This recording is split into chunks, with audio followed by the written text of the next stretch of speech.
السلام علیکم دوستو، آج کی ویڈیو میں بات کریں گے کہ فرشتوں کو اولاد آدم کی خونریزی کا علم کیسے ہوا۔ کیونکہ جب اللہ تعالیٰ نے فیصلہ کیا کہ میں زمین پر اپنا نائب یعنی اپنا خلیفہ بنانا چاہتا ہوں، تو اس پر فرشتوں نے اعتراض کیا اور کہا کہ زمین پر خونریزی، لڑائی جھگڑا، فساد پھیلائے گا۔ یہ سب چیزیں آج کی ویڈیو میں ڈسکس کریں گے۔ اگر آپ لوگوں نے چینل کو سبسکرائب نہیں کیا تو کائنڈلی چینل کو سبسکرائب کر لیں۔ بسم اللہ الرحمن الرحیم۔ فرشتے زمین پر جنات کے آپس کے لڑائی جھگڑوں اور خونریزی کو دیکھ چکے تھے۔ اس کو سامنے رکھتے ہوئے انہوں نے اولاد آدم کے بارے میں بھی یہ خدشہ ظاہر کیا کہ یہ بھی آپس میں خونریزی کا ارتکاب کر سکتے ہیں۔ قتادہ رحمۃ اللہ نے فرمایا، فرشتے حضرت آدم علیہ السلام سے پہلے زمین پر آباد ہونے والی مخلوقات کے حالات دیکھ چکے تھے۔ جب اللہ تعالیٰ نے فرشتوں کو ایک نئی مخلوق پیدا کرنے کی خبر دی تو انہوں نے اس نئی مخلوق کو پیدا کرنے کی مصلحت معلوم کی، تو اللہ سبحانہ وتعالیٰ نے فرمایا، بلا شبہ میں وہ باتیں جانتا ہوں جن کا تمہیں علم نہیں۔ سورہ بقرہ آیت نمبر 30۔ یعنی میں اس نئی مخلوق میں نبی، رسول، عابد، صدیق، شہید، زاہد، ولی، باعمل علماء اور صلحاء پیدا کروں گا۔ رسول اکرم صلی اللہ علیہ وسلم کا ارشاد ہے، جب فرشتے فجر کے وقت بندوں کے اعمال لے کر آسمان پر چڑھتے ہیں تو اللہ تعالیٰ جاننے کے باوجود ان سے پوچھتے ہیں کہ تم نے میرے بندوں کو کس حال میں چھوڑا؟ فرشتے جواب دیتے ہیں کہ جب ہم گئے تھے وہ نماز میں مصروف تھے، یعنی عصر کی نماز کا ٹائم تھا، اور جب واپس آئے تب بھی وہ نماز میں مصروف تھے، یعنی کہ فجر کی ٹائم۔ بخاری کی حدیث ہے اور اس کے راوی حضرت ابو ہریرہ رضی اللہ تعالیٰ عنہ۔ فرشتوں کو جس مصلحت و حکمت کی جستجو تھی وہ انہیں انسان کی عبادت میں مصروف ہونے کی صورت میں دکھائی جاتی ہے۔ اللہ سبحانہ وتعالیٰ نے حضرت آدم علیہ السلام کے جسم میں روح پھونکنے سے پہلے ہی فرشتوں کو اس بات کا پابند کر دیا تھا کہ جیسے ہی میں آدم علیہ السلام کی تخلیق مکمل کر کے اس میں روح ڈال دوں تو تم ان کے سامنے سجدہ تعظیمی میں گر جانا۔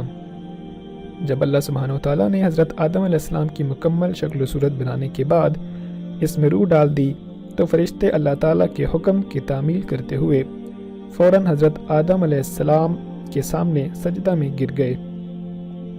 اللہ تعالیٰ کا فرمان ہے، اور جب آپ کے رب نے فرشتوں سے فرمایا کہ میں انسان کو کالی سڑی ہوئی کھنکھناتی مٹی سے پیدا کرنے والا ہوں، لہٰذا جب میں اسے پورا بنا لوں اور اس میں اپنی روح پھونک دوں تو تم سب اس کے آگے سجدہ ریز ہو جانا۔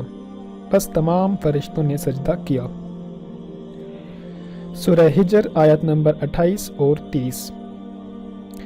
رسول اکرم صلی اللہ علیہ وسلم نے فرمایا، جب حضرت آدم علیہ السلام میں روح ڈال دی گئی تو انہیں چینک آئی، جس پر انہوں نے الحمدللہ رب العالمین کہا۔ اللہ تعالیٰ نے جواب میں یرحمک اللہ، یعنی اللہ آپ پر رحم کرے، فرمایا۔ یہ صحیح ابن حبان کی روایت ہے اور حضرت انس اس کے راوی ہیں۔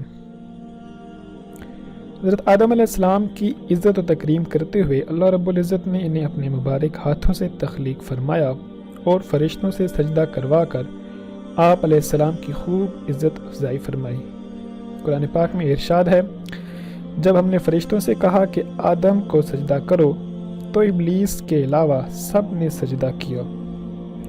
ابلیس نے سجدہ کرنے سے انکار کر دیا اور تکبر کیا۔ سورہ بقرہ آیت نمبر 34۔ جب اللہ تعالیٰ نے فرشتوں کو حکم دیا کہ حضرت آدم علیہ السلام کو سجدہ کرو تو تمام فرشتوں نے اللہ تعالیٰ کے حکم کی تعمیل میں سجدہ کیا۔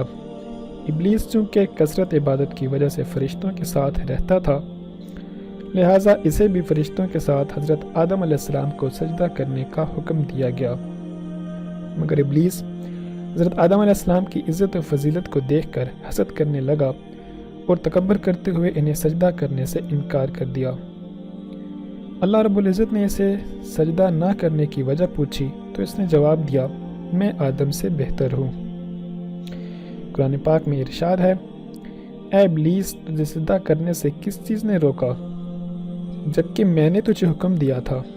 ابلیس نے کہا، میں اس آدم علیہ السلام سے بہتر ہوں آپ نے مجھے آگ سے پیدا کیا ہے اور اس کو مٹی سے۔ سورہ آراف آیت نمبر 12۔ ایک اور جگہ ارشاد ہے قرآن پاک میں، بس تمام فرشتوں نے سجدہ کیا سوائے ابلیس کے، اس نے سجدہ کرنے والوں کا ساتھ دینے سے صاف انکار کر دیا۔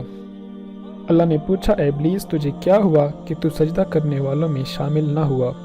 ابلیس نے کہا کہ میں ایسے انسان کو سجدہ نہیں کر سکتا جسے آپ نے کالی سڑی ہوئی کھنکھناتی مٹی سے پیدا کیا۔ یہ غرور کا بہت ہی ہائی لیول ہے جو کہ اس ابلیس میں تھا، اور اس کا نقصان آج ابلیس کو یہ ہو رہا ہے کہ وہ ہمیشہ کے لیے لعنتی قرار پایا ہے۔